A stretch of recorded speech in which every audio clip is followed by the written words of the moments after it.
예, 여러분 반갑습니다. 저는 대동교회에서 청년들을 맡고 있는 하인수 목사라고 합니다. 먼저 오늘 우리 교회를 처음 방문한 몇 분의 지체를 중심으로 저는 메시지를 준비했습니다. 어, 몇 분의 지체란 말도 어렵죠. 몇 분의 사람들, 이분들을 제외하고 대다수의 분들은 짧게는 몇 년, 길게는 수십 년을 교회에 다녀왔기 때문에 너무나 이 종교적인 어떤 단어가 익숙한데, 오늘은 모든 것들이, 특별히 저희 메시지가 교회를 처음 방문하신 분들을 중심으로 작성이 되었고, 그리고 이 시간들을 통해서 우리가 지금 너무나도 잘 믿고 있고 잘 이해하고 있는 그 부분들을 한 번 더 돌이켜 볼 수 있는 그런 귀한 시간 되기를 원합니다. 저는 이 목사라는 직책을 가지고 있어요. 목사라는 직책은 4년제 대학을 나와야 되고 신학교 대학원을 졸업하고 어떤 과정을 거쳐 가지고 이 사람들을, 영혼들을 케어할 수 있고 하나님의 말씀인 성경 말씀을 전할 수 있는 그런 자격이 있는 사람입니다. 제가 이렇게 드리는 말씀은 제가 자격이 있는 사이비 교주가 아니라는 거죠. 앞에 과일이 있고 약간 좀 색깔이 좀 형형 색깔이 있죠. 예전에 제가 그런 경험이 있었습니다. 저는 이 청년들을 한 8년 정도 이제 대면하고 있는데, 다른 지역에서 이 동일한 날인 11월 셋째 주 이 추수감사절, 추수감사절도 처음 들어보시죠? 지금은 저희가 농경사회가 아닌데, 이 농경사회일 때 1년의 추수를 거둬들이면서 이 추수를 하게 해주신 우리의 신앙의 대상, 우리의 어떤 기독교인들의 예배의 대상이신 하나님께 감사하는 어떤 절기, 예를 들어서 어버이날에 어버이께, 부모님께 감사하고 생일에게 자기 자신을 축하하듯이 우리 기독교인들은 이 모든 것들이 하나님께서 주셨다는 그런 믿음을 가지고 감사하는 주일인데, 이런 색깔을 보고 교회에 처음 방문한 지체들이 교회에 처음 방문한 분들이 그 전날 그리고 그 수주 전에 자기가 점을 보러 갔던 점집하고 너무 색깔이 비슷한 거예요. 점집도 이런 색깔을 쓰거든요. 점집도 여기 파란색만 섞이면 완벽한 점집의 색깔입니다. 웃으시면 안 돼요. 우리 처음 방문하신 분은 괜찮은데, 우리 신앙생활 열심히 한 분들이 그게 익숙하면 어려운 거예요. 그래서 너무너무 익숙하다고, 목사님은 그렇게 막 열심히 하시니까 마치 다른 교회 교주처럼 보이고, 여기 이제 있는 색깔들은 너무 익숙하여서 제가 점 보러 갔던 곳과 비슷했습니다라고 말한 그 분들이 시간이 지나서 전물치로 갔거나 어떤 미신을 믿는 게 아니라 자신의 인생의 고민들을 하나님이라는 그런 존재에게, 하나님께 그런 옮겨드렸던 그런 시간들이 있습니다. 특별히 우리가 지금 이렇게 예배드리고 있는 이 공간을 예배당이라고 하고요, 이 예배당에 위치한 이 교회를 우리는 대동교회에서 이렇게 예배를 드리고 있습니다. 대동교회는 지금으로부터 약 75년 전에 범호동에 지어졌고, 그리고 제가 알기로 한 시간이 좀 지나서 이곳 범호 이동에 건축을 하게 되었고, 이곳에서 한 60년 넘는 세월들을 이렇게 굳건하게 버티고 있던 교회입니다. 건전한 단체예요. 처음 교회에 오신 분들을 위해서 단체라는 표현을 쓰겠는데, 저희는 사이비가 아닙니다. 또 한번 그렇게 생각할 수 있겠죠.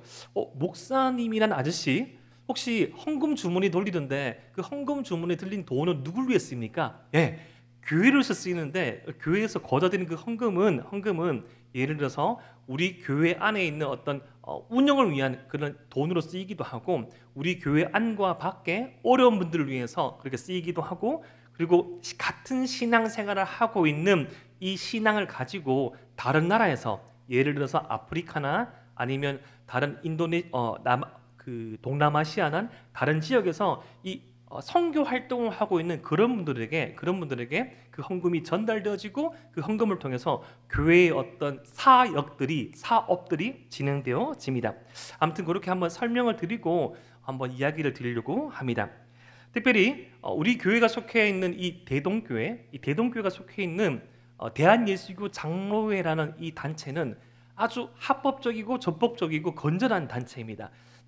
예를 들어서 가끔씩 어떤 공중파나 아니면 케이블 TV에서 어떤 종교적인 문제를 가지고 어떤 교주가 뭘 나쁜 일을 하고 어떤 것들을 횡령하고 한 그런 단체와는 전혀 상관이 없는, 저희는 그냥 순수하게 신앙 활동에 매진하고 있는 그런 곳이라는 것을 밝혀드리면서, 왜냐하면 제가 몇 번 봤거든요. 친구들한테 끌려와서 마치 이렇게 잘못된 집단에 왔다고 막 두려워하시는 분들 봤고요. 심지어는 제가 이 전화번호를 119 누르려고 막 이렇게 하시는 분도 봤고요. 제가 또 스타일을 많이 바꾼 게, 원래는 저희 교회는 제가 아직 말을 안 하고 허락을 못 받아서 안 입었는데 캐주얼을 입고 원래는 제일 처음에 오신 분들에게 설교를 해요. 왜냐하면 제가 그렇게 많이 이렇게 부드러운 인상은 아니라서 이렇게 정장을 입고 설교하니까 사채업자처럼 보인다는 그 말도 들은 적이 있고, 아직 마지막에 자기가 이렇게 예전에 또 돈을 잘 갚지 못해서 만났던 그분과 닮았다는 말도 들어가지고 불가피하게 원래 입는 정장을 입었지만, 예, 저는 남을 해하지 않는 그냥 기독교 신앙을 가진 목사라는 점을 밝혀드립니다. 오늘 특별히 이렇게 귀한 발걸음 하신 여러분들에게 어떤 우리가 믿고 있는 바, 그리고 여러분들이 좀 고민할 수 있는 어떤 사실에 대해서 한번 이야기해보고 생각해 보려고 합니다. 우리가 지금 믿고 있는 이 신앙, 지금 여러분들을 모시고 온, 데리고 온 이 여러분들의 친구가 믿고 있는 이 신앙을 기독교 신앙이라는데, 이 기독교 신앙에는 그 신앙을 가지고 우리 마음을 가지고 세계를 이해하는 세계관이라는 게 있습니다. 여러분, 예를 들어서 지금은 좀 시들시들해졌지만 이 마블의 마블 시네마 유니버스의 세계관이 있죠. 역시 죄송합니다. 여러분 기존에 신앙생활 잘하신 분들 그렇게 반응하시면 안 돼요. 좀 호응을 해주십시오. 세계관 몰라요? 세계관인 게 있어요. 뭐 어떤 빌런이 있고 어떤 착한 사람이 있고 영웅들이 싸우는 그런 세계관. 그 세계관이 있는데 기독교도 세계관이 있다는 거죠. 기독교는 기본적으로 우리 신앙생활을 할 때 세상을 바라보는 이 시각이 뭔가 하면 이 세상이 창조되었다는 겁니다. 처음 오신 여러분들 말고 기존에 신앙생활 하시는 분들은 따라해 봅시다. 창조. 왜냐하면 처음 오신 분들에게 이렇게 말하면 또 세네 같아가지고 강압적이거든요. 혹시 처음 오신 분들 한번 따라해 볼 수 있을까요? 한번 따라해 볼까요? 창조. 예, 괜찮아요. 예, 제가 세난 거 아니에요. 저희가 믿는 이 세계관은 창조라는 세계관입니다. 이게 뭔가 하면 이 세상이 창조되었다는 겁니다. 예를 들어서 저도 그렇고 혹시 처음 오신 분들에게 계속 죄송하지만 자문자답인데 제가 몇 살로 보이나요? 네, 40대로 보이죠? 40대로 보입니다. 80년생이에요. 저는 국민학교를 다녔는데요. 초등학교 말고 국민학교 졸업하고 중학교에서 나중에 중학교, 고등학교 가니까 어떤 생물 시간에 이 세계의 출발을 해서 배울 때 이 세계가 우연한 큰 폭발 이후에 이 진화된 세계라는 것을 배웠어요. 그런데 이 진화된 세계관과 더불어서 또 다른 세계관 중에 하나가 바로 창조라는 세계관입니다. 이 창조라는 세계관 가운데 우리 기독교 신앙이 있는데, 우리는 이 여러분들을 지금 모시고 온 친구, 여자친구는 창조를 믿고 있습니다. 한번 궁금하셨죠? 도대체 내 친구가 뭘 믿길래 수요일도 하고 막 금요일도 하고 가끔씩 금요일 밤에 우리 여자친구 불러가지고 목사라는 사람이 교육시키고 왜 그럴까? 전 교주가 아닙니다. 이 창조라는 어떤 세계관 가운데 신앙을 공유하고 있는데, 창조는 우연이 아니라 이 창조를 목적한 존재가 있고, 이 존재가 모든 계획을 가지고 세상을 창조하는데 그 창조의 목적이 저와 여러분들을 향한 행복에 있다는 것을 저희는 믿고 있습니다. 이 세상의 처음을 기록한, 세상의 모든 출발을 기록한 성경 말씀 가운데 창세기라는 말씀이 있어요.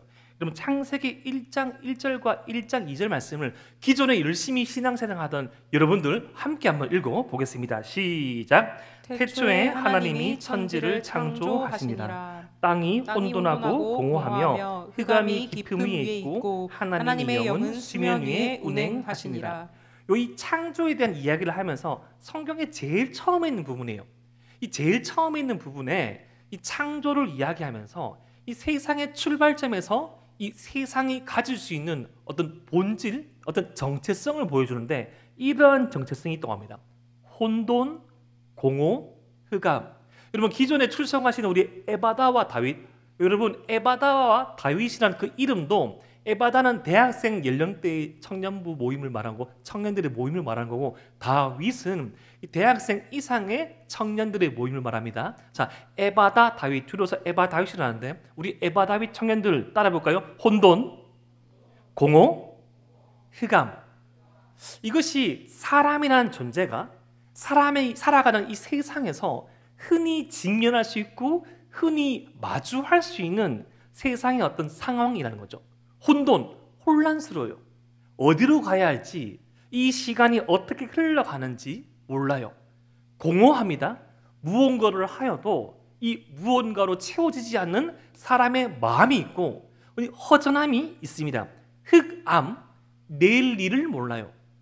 한치 앞을 모릅니다. 이런 것들이 바로 세상의 어떤 정체성이자 인간의 어떤 본질적, 좀 어렵죠? 인간을 이루고 있는 삶의 어떤 기본적인 요소 혹은 어려움이라고 성경은 말하고 있어요. 근데 이것은 성경뿐만의 말이 아니라 우리 자신의 어떤 속마음이나 생활을 돌아봐도 그렇죠. 혼란스럽습니다. 특별히 여러분 청년 시기에는 참 혼란스럽습니다. 내가 잘 가고 있는 것이 맞을까? 심지어 그런 생각도 하죠. 뭐 서로 사랑하는 연인이지만 오늘 이 자리에 함께 있는 연인들은 절대 그런 생각하지 않겠지만 제가 여태까지 만나본 이 100상 이상의 연인들 가운데 상당한 연인들은 서로에 대해서 혼란스러울 때가 많았습니다. 우리 만남의 끝은 무엇일까? 잘하고 있는 것일까?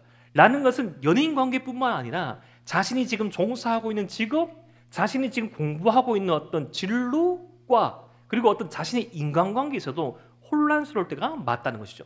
그리고 이 혼란스러운 가운데 내가 무언가를 하면, 내가 무언가를 개발하면, 내가 어떤 경험을 하면 좀 즐겁겠지라고 생각하면서 소위 우리가 지금 바라는 어떤 소소하고 확실한 행복들을 찾아가지만 그 행복을 내가 한번 경험해보고 내가 어떤 선한 경험들을 통해서 그 마음이 채워지게 되고 인생의 마음의 허전함이 없어지는 듯 보이지만 이 사람은 사람 간의 관계에서는 그 공허함, 그 허무함, 그 채워지지 않은 것만 같은 그 1% 조각과 같은 것들이 반드시 있었고 그것들로 말미암아 정말 내일 일을 모르고 이 사람의 삶의 끝이 무엇인지 모를 것만 같은 이 흑암, 깜깜한 그 마음들이, 깜깜한 상황들이 자주 혹은 간간히 우리 인생 가운데 경험하게 되더란 것이죠.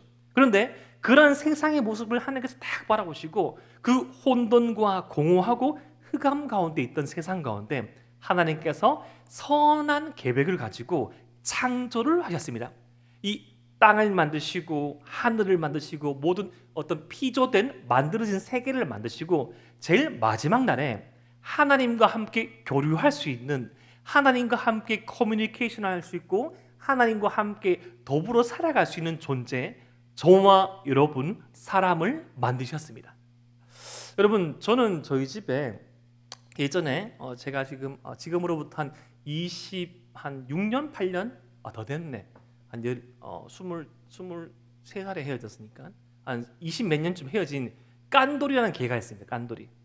예. 옛날에 깐돌이라는 과자도 있었는데 그거 압니다. 삽살개와 또 믹스된 그 개였는데 깐돌이가 저한테 초등학교 3학년 비 오는 4월달에 저희 집에 찾아왔어요. 이제 저희 어머니 후배 집에 못 키워가지고 딱 데리고 갔는데 그 깐돌이는 개는 원래 서열을 정하잖아요. 저희 집에 아버지, 어머니, 형, 저 네 식구인데 아버지는 갓티어, 갓티어.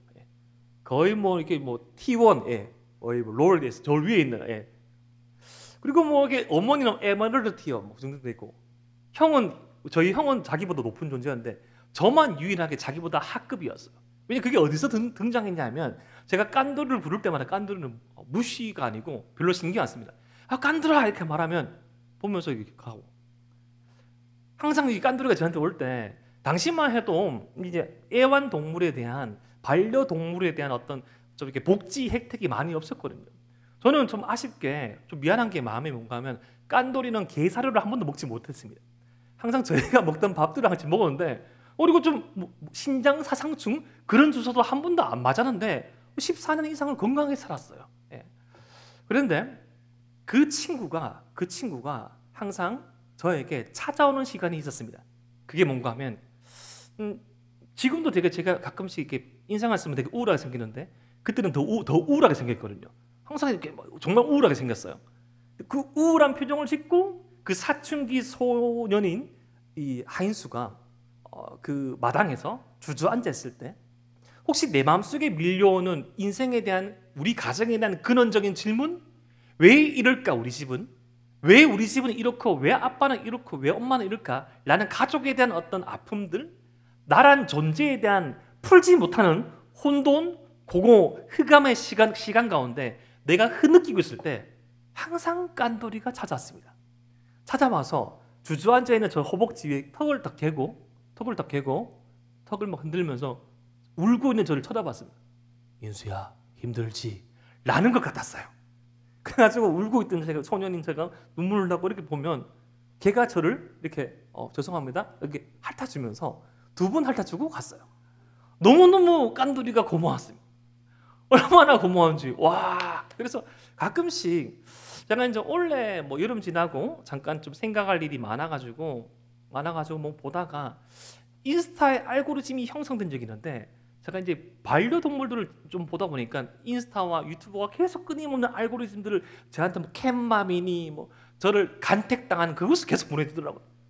어느 날 이 왔어, 이 친구가 왔습니다. 이 양양이가 왔습니다. 냐옹 하면서 이제 뭐 장사가 되지 않은 카페에서 뭐 손님 한 명 없고 파리밖에 없던 그 인생 가운데 고양이가 찾아왔습니다. 보니까 몸에 진드기도 있고 또 고양이끼리 영역 싸움 하다가 상처도 있는 거예요. 어떻게 할까 싶어가지고 좀 치료해주고 보내는데 다시 또 냥냥 와가지고 치료 주면서 먹였는데, 원래 카페 안에는 이 고양이를 키울 수 없는데 이렇게 길냥이를 키워가지고 케어하는 그 모습을 보고 그 카페는 장사가 안 됐지만 그 카페 인스타그램에 수없는 DM이 막 오죠. 캣맘을 응원합니다 하면서 지지합니다 하면서 심지어 그 카페의 구조까지 바꿀 수 있는 모금을 막 보내주면서 카페에 그 고양이 길냥이를 위한 보금자리가 전해지고 난 다음에 막 키우는 그런 스토리 본 적 있지 않습니까? 그런데 아무리 그래도 자기가 사랑하고 아끼는 동물일지라도 교류할 수 없는 그런 벽이 있어요. 소통할 수 없는 그런 벽이 있죠.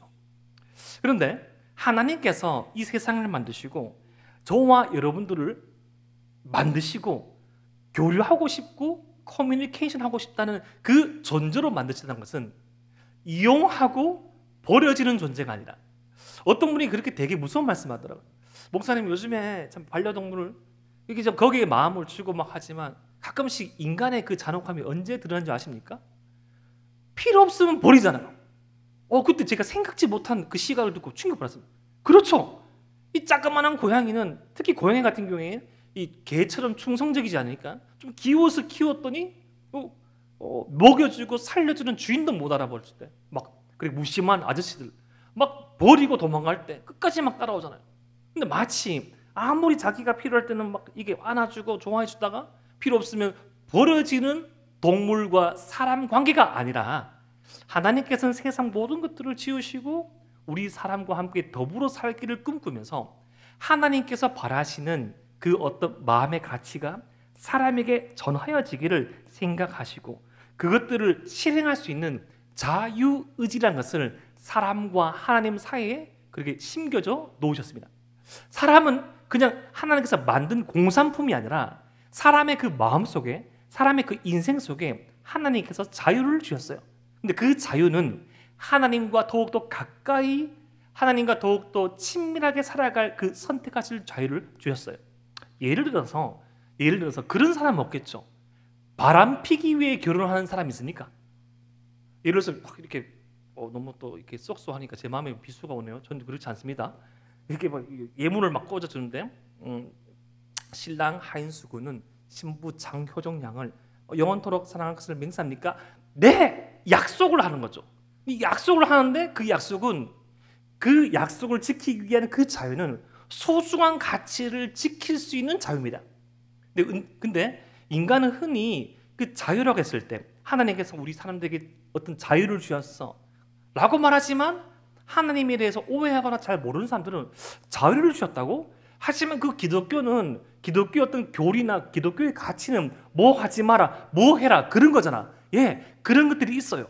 그런데 기독교에서 말하는 그 가르침들은 하나님과 더욱더 친밀히 살아가고 하나님께서 만드신 이 세상 가운데 우리 한 사람 한 사람의 본질적인, 본연적인 인생의 행복을 실현할 수 있는 참된 가치를 만들고 그 가치를 실현할 수 있는 자유를 주신 거죠. 힘들고 어려워도 사랑하는 가족들을 위해서 살아가시는 부모님, 그리고 힘들고 어려워도 그 자녀를 위해서 희생하는 그 아버지와 어머니, 그것이 바로 인격적인 관계죠. 저는 우리 사랑하는 에바다윗 청년들을 정말 사랑합니다. 비록 제게 주어진 제게 있는 능력, 제게 주어진 시간이 부족하고 제가 결함이 있는 사람이라서 저의 사랑과 관심이 덜 전달되고 때로는 오해되고 저도 실수할 때가 있지만 저는 우리 청년들을 인격적으로 사랑합니다. 그런데 저의 그 사랑보다 비교할 수 없는 그 사랑이 저와 여러분들을 선택하시고 지으신 하나님께 있다는 거죠. 근데 그 사랑을 인간은 잘 깨닫지 못합니다. 그 사랑을 깨닫기 위해서 필요한 것이 있습니다. 자꾸 우리 인생 가운데 그 사실을 깨달을 수 있는 힌트가 주어지만 잘 발견을 못합니다. 예를 들어서 우리 인생의 어떤 시기 단계를 두고 한번 설명을 한번 드릴게요. 여러분, 저는 사람의 삶이 세 단계의 삶이 있다고 생각합니다. 첫 번째 1단계는 엄마 뱃속에서의 10개월입니다. 한번 물어볼게요. 혹시 여러분, 엄마 뱃속에서 10개월 혹은 한 8개월 사이 말고 10일 동안 머물다가 나온 사람이 있습니까? 30일 나는 닭이야 하면서. 잘 없죠. 대부분 10개월 안에 그렇게 살아왔습니다. 엄마 뱃속에서 우리가 살아갈 때 이 아이와 태아와 엄마 사이를 이어주는 그 탯줄이라는 게 있죠. 그 탯줄을 통해서, 그리고 아이를 둘러싼 양수 가운데 우리 인간은 보호를 받고 탯줄을 통해서 그 모든 양분을 우리가 공급받았습니다. 그런데 그때 누군가가 예를 들어서 가정에서 이런 말을 했다고 칩시다. 누가 말했습니다. 가정에서 자궁 밖에 삶이 있어. 엄마 뱃속 밖에 삶이 있어. 근데 엄마 뱃속 안에 있는 그 모든 아기가 안 믿는 거예요. 이게 어떻게 말이 되냐고. 이렇게 좋은 세상이 엄마의 따뜻한 양수와 연결된 탯줄. 그래서 빨면 되는데, 계속 먹으면 되는데, 먹여주고 재워주고 나를 튼튼하게 보호해주는 엄마 뱃속 이 밖의 세상에 있다고? 이건 잘못이야. 이건 거짓됐어. 라고 해가지고 대부분 이 태아가 태어날 때 울죠. 응애 우는 겁니다. 그 세상을 거부하면서. 가정에서 말씀드린 거예요. 그 세상에 있는지 몰랐거든요. 진짜 10개월의 세상이 끝나고 10개월의 엄마 뱃속 안이라는 그 세상이 끝나고 누가 내 머리를 잡고 끄집어내는 거예요. 와, 난 나가기 싫어. 난 이 엄마 뱃속 안에서 영원히 살 거라고 했지만, 나가면 죽을 줄 알았지만 엄마 뱃속 그 밖에서의 삶이 사람의 2단계의 삶이죠. 예를 들어서 간략하게 우리가 좀 명료하게 말한다면 엄마 뱃속에서는 10개월을 살지만 지금이 100세 시대니까 엄마 뱃속 밖에서 세상에서는 100년을 산다고 칩시다. 여러분, 이 100년에서 여러분 얼마쯤 살았습니까? 저랑 집사님들은 한 반백년 살았죠. 반백년 살았습니다. 아직 반백년 남았습니다. 여러분들의 인생의 시간들을 예를 들어서 누군가는 그렇게 표현하거든요. 24시간으로 표현하면 여러분들은 아무리 해봤자 아직 정오를 넘지 못한 시간이죠. 오전 한 10시쯤, 9시쯤 될 겁니다. 아직까지 우리가 살아갈 시간이 이렇게 많지만 이 많은 시간 가운데 우리는 궁금합니다. 과연 내가 이렇게 살아가는 것이 맞을까? 라는 이 세상 가운데 저와 여러분들, 그리고 이 새로 처음 방문하신 우리 청년들을 인도한 그 사람들은, 그 여자친구분은 이것을 믿습니다. 이 세상이 100년의 시간의 세상이 끝이 아니라고. 이 세상 다음의 세상에 있다는 것을 믿고 살아가는 것이 바로 기독교 신앙인의 삶이죠. 그런데 역시 엄마 뱃속 안에 자궁 밖에, 엄마 배 밖의 세상이 있다고 말했을 때 그 어떤 아기도 믿지 않았듯이 이 세상을 살아가는 100년의 시간을 살아가는 많은 사람들 가운데 이 세상 밖의 시간이 있다는 것, 그것을 깨닫고 믿는 사람들은 그렇게 많은 것은 아닌 것 같습니다.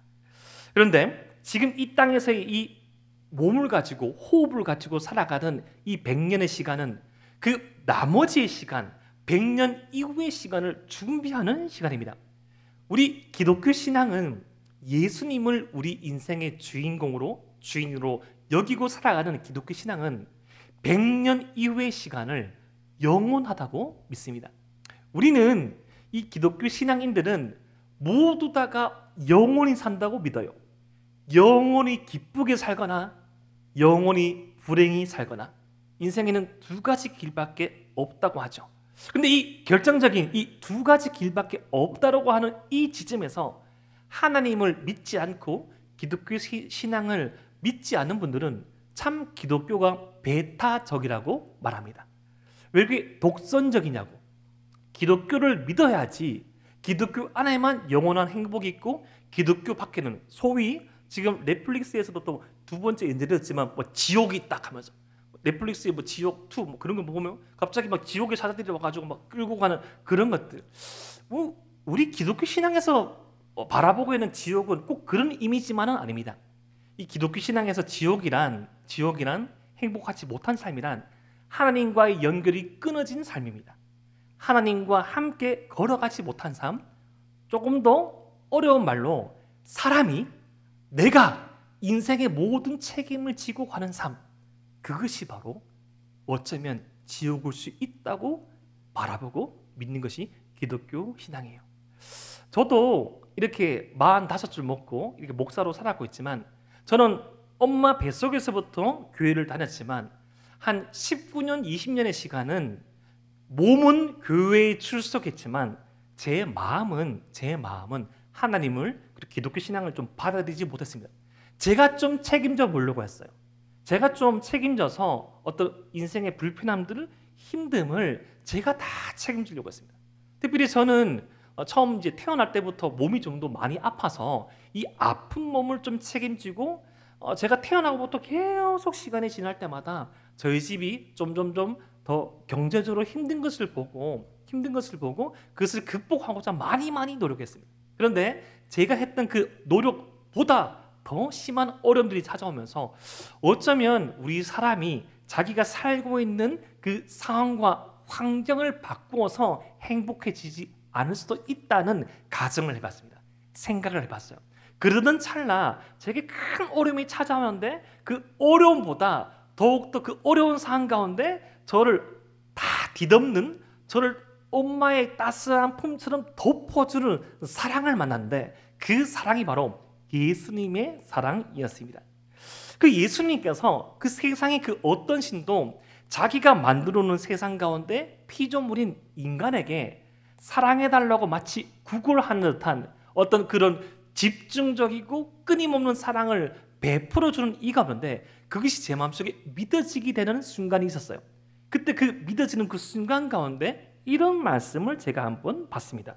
요한복음 3장 16절 말씀인데 우리 교회를 출석하고 있는 에바다위 청년들 함께 한번 읽어 봅시다. 시작.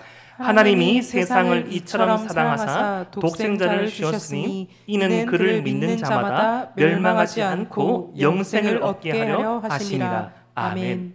제겐 두 명의 아들이 있는데 첫째 아이 이름이 하유민이에요. 제가 하시니까 저희 아들도 하시죠. 유민이를 제가 이때까지 초등학교 3학년 때까지 이렇게 케어하고 양육하면서 아이를 단 한 번 잃어버린 적이 있어요. 근데 그때의 시간이 잃어버린 시간이 10분 정도 됐습니다. 제가 대구가 고향이고 대구에서 나와서 살았지만 저희 대동교 오기 전에 부산이라는 지역에서 제가 목회 활동을 한 적이 있는데 그때 한 유민이가 한 5살, 6살쯤 된 것 같아요. 저희 아내랑 그리고 유민이랑 아직 은민이가 태어나지 않았을 때 우리 세 가족이 세 식구가 백화점에 갔어요. 근데 백화점에 딱 갔는데 아이들은 항상 정신이 없죠. 아이들은 항상 자신이 인생의 주인공이 돼가지고 자기가 보고 싶은 것만 보고 막 뛰어가잖아요. 그렇게 막 뛰어갔었어요. 저도 어떤 목적이 있어가지고 상품을 보려고 둘러보고 있고 저희 아내도 어떤 사고픈 상품이 있어서 잠깐 둘러보고 있는데 유민이가 저희 시선에서 벗어났어요. 그래서 10분 정도 못 찾았습니다. 1분 좀 지나고 애가 없다는 것을 인식하게 되자 제가 그때 미쳐버리겠더라고요. 소리를 계속 질렀습니다. 야 하유민 라고 하면서 인포메이션을 찾고 어느 순간 제 폰에 들려진 이 폰에 112 뭐 누르려고 하고 있고 계속 정신없이 소리치고 가고 있었는데 저희 아들은 마찬가지죠. 그러면서 간절히 부르고 있는데 슬퍼서는 게 아니고 너무 당황스러워서 눈물도 흐르고 있더라고요. 한참 1분, 2분, 3분, 4분, 5분, 6분, 7분, 8분, 9분 한 10분쯤 됐을 겁니다. 한참을 이 백화점 1층부터 6층까지 계속 왔다 갔다 거리다가 계속 소리 지르면서 다니다가 이제 인포메이션에서 정보가 전달됐쯤 그쯤에 최초로 우리가 아이와 헤어졌던 그 자리에서 그 지점에서 유미를 만나게 됐습니다. 애도 얼어있고 저도 얼어있고 저희 아내도 얼어있고 원래 하려고 했던 계획이 있었는데 그 계획들을 다 내려놓고 그냥 아무 말 없이 저희 가정은 차를 타고 돌아오게 되었습니다. 한 10분의 헤어짐이었죠. 멍하더라고요. 이러다가 아이를 잃어버릴 수 있겠구나. 그런데 저희 아내랑 저는 그렇게만 생각하고 있었는데 이 아이는 너무 좋은 거예요. 10분 동안 헤어진 이 헤어짐이 너무나 끔찍했지만 아빠를 만나고 엄마를 만나니까 너무 기쁜 거예요. 부모님의 마음은 이게 아니죠. 잃어버릴 수 있겠다 라고 해서 그 다음부터 인식표를 만들어 가지고 저희 아내와 저희 핸드폰 번호가 기록된 팔찌를 만들어주고 목걸이를 채우기 시작했어요. 근데 아이는 아니더라고요. 부모님을 만나는 순간 모든 인생이 리셋된 거예요. 찌는 즐겁죠. 찌는 즐겁죠. 그때 저는 하나님과 저의 관계를 생각해 봤습니다. 하나님을 떠난 그 인생 가운데 저도 한 20년 동안 허무하고 공허하고 흑암 같았던 그 삶 가운데 저는 하나님을 만난 순간 내 인생을 내 스스로만 책임지는 것이 아니라 하나님이란 존재에 기대어서 하나님이란 그 존재에 제가 의지해서 살아가는 그 순간 저는 그때부터 점진적으로 모든 것들이 바뀌기 시작했거든요. 그런데 그때까지 저를 바라보시고 마치 잃어버린 10분 동안 10년처럼 100년처럼 힘들었던 저의 마음이 하나님의 마음일 수 있다는 것을 생각해 보았습니다. 여러분, 지금 우리 함께 나누고픈 이 말씀은 우리 인생 가운데 질문 한마디를 던져 보는 것입니다. 그것은 바로 왜라는 거죠. 왜? 이 삶이 과연 끝일까? 목사님이라는 그 아저씨, 한수 목사님의 생각에 동의할 수도 있고 안 할 수도 있는데, 과연 이 삶이 끝일까요? 이 삶이 끝이 아닙니까? 이 삶이 끝이 아니라는 것을 어떻게 증명할 수 있죠? 이 삶이 끝이 아니고 영원이라는 그 가치를 가지고 최소한 짧게 2000년의 시간을 통하여서 수없는 사람들이 그 인생의 가치 앞에 자신의 삶을 바치고 어떤 목적성이 아닌 그 행복의 가치를 누리고자 살아온 그 세월들이 기독교의 역사에 쌓여져 있습니다. 물론 우리는 다 설명할 수 없고 다 인식할 수 없어요. 그런데 오늘 이 시점, 오늘 이날 2024년 11월 17일 이 대동교회를 처음 방문하고 너무나 익숙하게 너무나 모든 것들이 공기를 들이마시고 내쉬는 것이 너무 자연스러운 여러분들에게 어쩌면 우리가 가지고 있는 이 신앙의 어떤 가치를 일깨우고 돌아볼 수 있는 시간이 되기 원합니다. 여러분들 1년 52주 지금까지 한 40여 주를 끊임없이 꾸준하게 교회에 출석하셨던 에바다 다윗 청년 여러분, 과연 진짜 예수님께서 우리의 행복의 주인 되시고 이 세상 100년 이후의 시간이 있다는 것을 인식하시면서 살아가십니까? 우리 지금 예배 드리고 있는 지체들 가운데 90% 넘는 사람들이, 청년들이 적어도 1년에 3분의 2 이상은 예배당을 밟는 분들인데 어쩌면 저와 여러분들의 그 마음의 신앙이 그 예수님을 주인으로 모시는 삶이 아니고 이 세상만이, 이 현실만이 끝이라고 살아간다면 그것만큼 무미건조하고 그것만큼 재미없는 신앙생활도 없는 것 같아요. 여러분, 가장 힘든 신앙생활이 뭡니까? 하나님을 믿는데 지금 눈에 보이지 않고 손에 잡히지 않지만 우리의 마음속을 뒤흔드는 가치, 우리 마음속을 영원한 평안 가운데 이끄시는 그 하나님한 존재를 머리로만 알고 마음으로 의지하지 않고 우리의 내면에 바르지 않을 때 가장 형식적이고 가장 무미건조한 신앙생활을 하게 되는 것이죠. 여러분, 특별히 오늘 우리 교회를 처음 방문한 분들에게 한번 제안 드리고 싶습니다. 여러분, 너무나 짧은 시간이라서, 너무나 부족한 저의 언변이라서, 그리고 아직은 단단한 여러분들의 생각의 틀들이 있어서 다 받아들일 수는 없지만, 지금 한번 여러분 생각해 보시는 게, 우리가 운전을 할 때 이 차의 어떤 메커니즘이나 차의 어떤 모든 시스템을 모르지만 이 시동 버튼 하나를 누르면 차가 시동이 걸린 것을 알잖아요. 저는 우리 교회를 처음 방문한, 혹시 교회를 다니고 있지만 인생의 참된 행복에 대한 고민을 가지고 있는 청년들에게 왜라는 질문을 던져보고 싶습니다. 그리고 그 왜라는 질문을 해결할 수 있는 그 해결점이 우리 안에 있는 것이 아니라 우리 밖에 예수님께, 세상을 창조하시고 창조된 세상 가운데 하나님과 함께 더불어 행복하게 살아갈 수 있는 계획을 세우셨다는, 하나님과 함께 꿈꿔볼 수 있는 그런 선택을 드릴 수 있는 시간을 드리고 싶어요. 근데 다 알고 있어서가 아니라, 다 납득되어서가 아니라, 오늘은 여기까지 한번 질문 드리고 싶습니다. 하인수 목사님이란 분, 하인수 목사님, 조금 궁금합니다. 왜라는 그 질문에 그 시동 버튼을 눌러보고 싶습니다.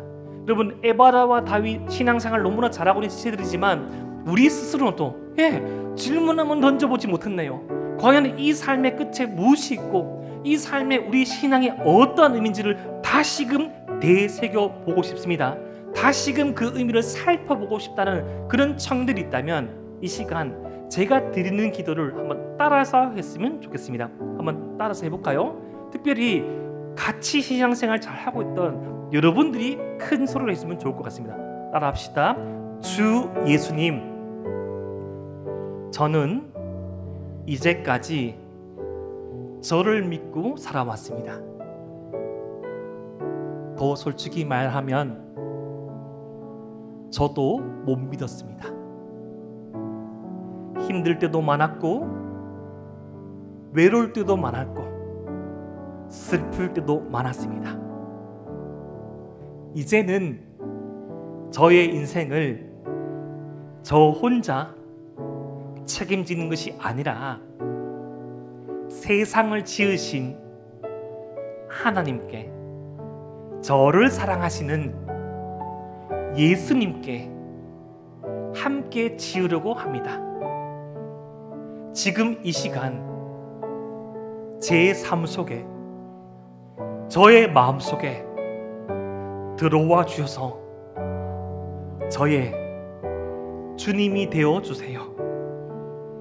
이제부터 제가 하나님 앞에 설 때까지 저의 삶을 인도해 주세요. 이 시간 제가 한번 기도 드릴 때 혹시 괜찮으시다면 처음 오신 분들로 눈을 감아주시고, 기존에 우리 신앙생활하는 분들은 모두 다 눈을 감고 저희 기도를 마음속으로 따라오시면 되겠습니다. 기도 드리겠습니다. 하나님 아버지, 참으로 감사드립니다. 영접하는 자, 곧 그 이름을 믿는 자들에게는 하나님의 자녀가 된다는 권세를 주셨는데, 아버지 하나님, 그 신앙을 믿고 그 인생의 세계관을 의지하고 하나님께 손을 내미는 청년들을 있습니다. 우리 인생 삶을 바라보면서 왜라는 질문을 던지고, 그 질문의 정답이 어쩌면 우리 안에 있는 것이 아니라, 내 능력, 내 의지 안에 있는 것이 아니라 내 밖에 이 세상을 창조하시고 이 세상을 사랑하시는 하나님께 있을 수도 있다는 생각을 하고, 있다는 생각을 하는 청년들의 마음속에 와 주세요. 특별히 기도합니다. 동이 서에서 먼 것 같이 내 죄를 멀리 옮겼느니라 말씀하시는 예수님의 말씀에 의지하여서 내가 스스로 인생의 주인 되어 살아갔던 그 죄의 문제를 해결해 주셨고, 나도 어쩔 수 없는 마음속의 외로움, 나도 풀 수 없는 관계의 복잡함, 나도 해석할 수 없는 과거, 현재, 미래의 불안함을 주님께 맡겨드려오니 지금 이 시간 우리 사랑하는 청년들의 마음속에, 삶 속에 들어와 주셔서 주님, 우리 인생을 인도하시고 우리 인생을 책임져 주세요. 이 모든 말씀, 우리를 사랑하시고 그 사랑을 십자가 위에서 증명하신 예수 그리스도 이름으로 기도드립니다. 아멘.